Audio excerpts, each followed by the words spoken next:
ఈరోజు నేను చెప్పబోయే మాట ఏంటంటే క్రీస్తు శిలువలో పలికిన 7వ మాట, తండ్రి నీ చేతికి నా ఆత్మను అప్పగించుకొనుచున్నాను.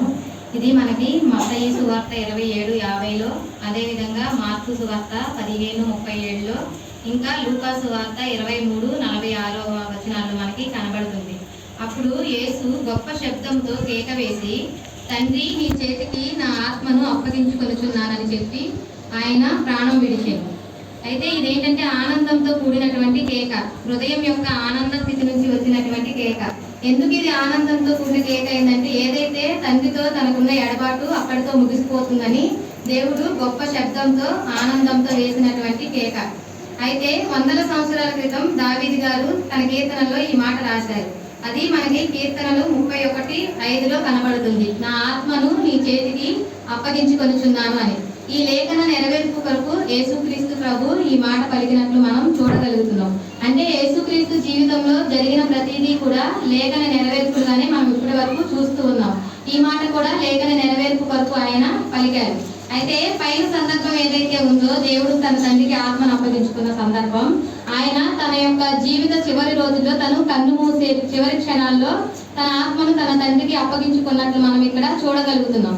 ఎందుకు ఆయన తన ఆత్మని తండ్రికి అప్పగించుకున్నారు అంటే, తనకు ఆత్మని దయచేసినది తండ్రి అయిన దేవుడే కాబట్టి.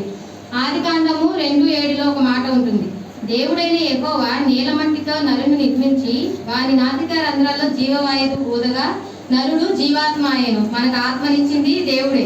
అప్పటి నుంచి ఆదాము మొదలుకుని నేటి వరకు కూడా అదే ఆత్మ మనందరికీ సంక్రమిస్తుంది. సమస్త మానవాళి ఆత్మలకు తండ్రి దేవుడే కాబట్టి యేసుక్రీస్తు ప్రభు వారు తన ఆత్మను తండ్రి అయిన దేవునికి అప్పగించుకున్నారు. అయితే మన జీవితంలో మనందరం కూడా ఏదో ఒక రోజు మన ఆత్మని మన తండ్రి అయిన దేవునికి అప్పగించుకోవాల్సిన వారంగా ఉన్నాం. ఎందుకంటే దేవుడు నరులారా తిరిగి రండి అని మనల్ని పిలుస్తున్నారు. కీర్తనలు 93లో ఉంటుంది, నరులారా తిరిగి రండి అని నీవు సెలవిచ్చుచున్నావు. అంటే ఈ లోకంలో మనమందరం కూడా యాత్రికులం అన్నమాట.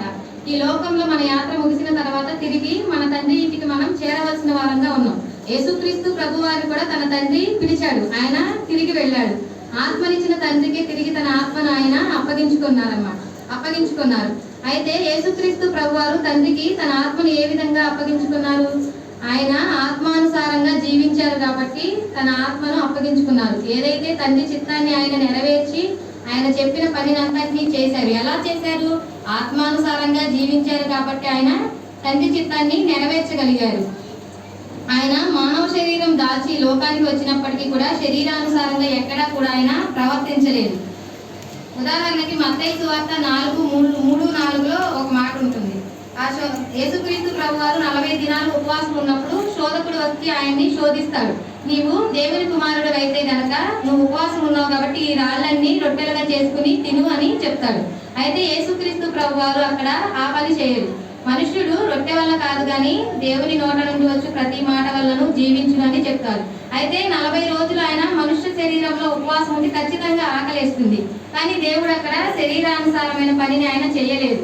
ఆత్మీయ ఆహారమైనటువంటి వాక్యం గురించి చెప్పారు. ఆయన వాక్యానుసారంగానే ఆత్మానుసారంగానే ఆయన అక్కడ జీవించారు. కాబట్టి తన ఆత్మను ఆయన తండ్రికి అప్పగించుకున్నారు. మరి మనం కూడా మన ఆత్మలను తండ్రికి అప్పగించుకోవాలంటే మనం కూడా ఆత్మానుసారమైన జీవితాన్ని జీవించాలి. శరీరానుసారంగా మనము జీవించకూడదు. ఎందుకంటే బైబిల్ గ్రంథంలో ఒక మాట ఉంటుంది, మన్నైనది తిరిగి మంటికి చేరును. ఆదికాండము 3:19లో మనకి ఇది కనబడుతుంది. అంటే దేవుడు నేల మట్టితో మన శరీరాన్ని నిర్మించాడు. కాబట్టి మనం శరీరానుసారంగా జీవిస్తే ఎలాంటి ఉపయోగము ఉండదు. ఆత్మ ఏదైతే ఉందో అది మనకు దేవుని యొద్ద నుండి వచ్చింది. ఇందాక చదువుకున్నాం కదా ఆదికాండము 2:7లో. అదేవిధంగా సామెతలు 20:27లో కూడా ఇది మనకి కనబడుతుంది. నరుని ఆత్మ యెహోవా పెట్టిన దీపము.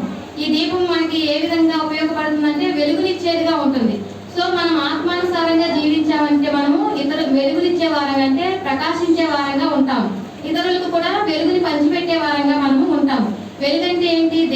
దేవుడు లోకమునకు వెలుగై ఉన్నాడని బైబిల్ గ్రంథంలో రాయబడి ఉంది. సో మనం దేవుని సంబంధులుగా ఉంటాము ఆత్మానుసారంగా జీవిస్తే. కానీ ప్రస్తుతం ఉన్నటువంటి రోజుల్లో మనం ఎవ్వరము కూడా దేవుని సంబంధులుగా ఉండలేకపోతున్నాం. సాతాను సంబంధులుగానే మనం ఉంటున్నాం. ఎందుకంటే మనం ఎవరు కూడా ఆత్మానుసారమైనటువంటి జీవితాన్ని జీవించలేకపోతున్నాం. శరీరానుసారంగానే జీవిస్తున్నాం. శరీర కార్యాలనే మనం ఎక్కువగా నెరవేర్చుతున్నాం. మనం శరీర కార్యాలు అస్సలు నెరవేర్చకూడదు. శరీరానుసారంగా మనం అస్సలు జీవించకూడదు. ఆత్మానుసారమైన జీవితాన్ని జీవిస్తే ఎన్నో లాభాలు మనకు ఉంటాయి. శరీరానుసారమైన జీవితాన్ని జీవిస్తే మనం ఎంత నష్టపోతాం. ఈ రెండింటికి రెఫరెన్స్ మనకి రోమా పత్రిక 8వ అధ్యాయం 5 నుంచి 11 వరకు మనకి కనబడతాయి. కాబట్టి శరీరానుసారమైన జీవితం అన్నది మనము అస్సలు జీవించకూడదు. అది మనకి మరణం. మరణం అంటే మనం సాతాను యొక్క బంధకాల్లో చిక్కుకుపోతాం. అది నిత్యం ఉండేటువంటి నరకం. అక్కడ అగ్ని ఆనదు, పురుగు చావదు. కాబట్టి శరీరానుసారంగా మనం జీవించకూడదు. ఆత్మానుసారంగానే జీవించాలి. అసలు ఆత్మానుసారంగా మనం జీవించాలి అంటే మనం అసలు ఏం చేయాలి? ఆత్మానుసారంగా మనం జీవించాలి